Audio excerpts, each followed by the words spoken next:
The Farm Bureau has long believed that expanding trade between the United States and Cuba can serve as a cornerstone for additional reforms. AFBF President Bob Stallman noted that U.S. farmers currently can export goods to Cuba, but third-party banking requirements and limited credit financing make it harder to compete in the market than it should be. We look forward to a prompt lifting of those restrictions. Improving trade relations between the United States and Cuba will expand access to a market of 11 million consumers for U.S. agriculture. That's good for Cuba and good for America, too. Meanwhile, Virginia has been a supplier of agricultural goods to Cuba since 2003, 42 years after U.S. exports were banned.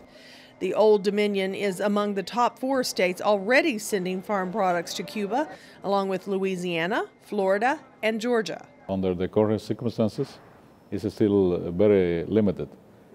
The good news is that we have the potential to expand that trade as long as the proper regulations are written and approved, because we have a market that is expanding in Cuba. We have businesses like travel or tourism that are quite related to agricultural products that are expanding in Cuba. Then we do have the potential. We only have to change the way we do business these days. Dr. Jose Ramon Cabanas Rodriguez, chief of the Cuban Interest Section in Washington, traveled to Richmond to speak with agricultural and political leaders. Thanks to our past sales, he says, Virginia is in a favorable position as the two countries begin considering a post-embargo future.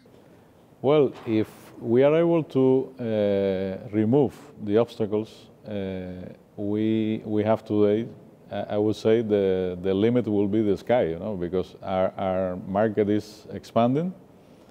The role of Cuba in the Caribbean and Latin American economies is increasing. As long as we are able to remove the obstacles we have these days, and as long as we are able to get closer the producers and the people related with trade, I don't see any limit in that expansion in any period of time, 10 or 20 or 30 years.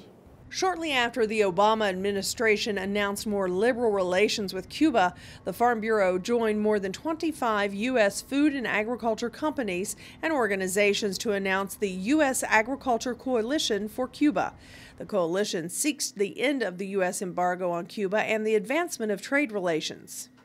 I would add that we are in a very special moment to discuss how we can interrelate to each other, and I would say that I'm visiting Virginia and visiting Richmond, an official visit at the right moment. After these many years, a lot of officials from Virginia related to Farm Bureau and producers has been visiting Cuba and attending trade fairs. And now, as we understand that we could have a different future bilaterally, I think that this visit is relevant and is important in that scenario. Rodriguez holds out hope that as trade relations blossom between the U.S. and Cuba, more Cuban agricultural products can also be shipped to America and Virginia, helping to boost the Cuban farm economy as well.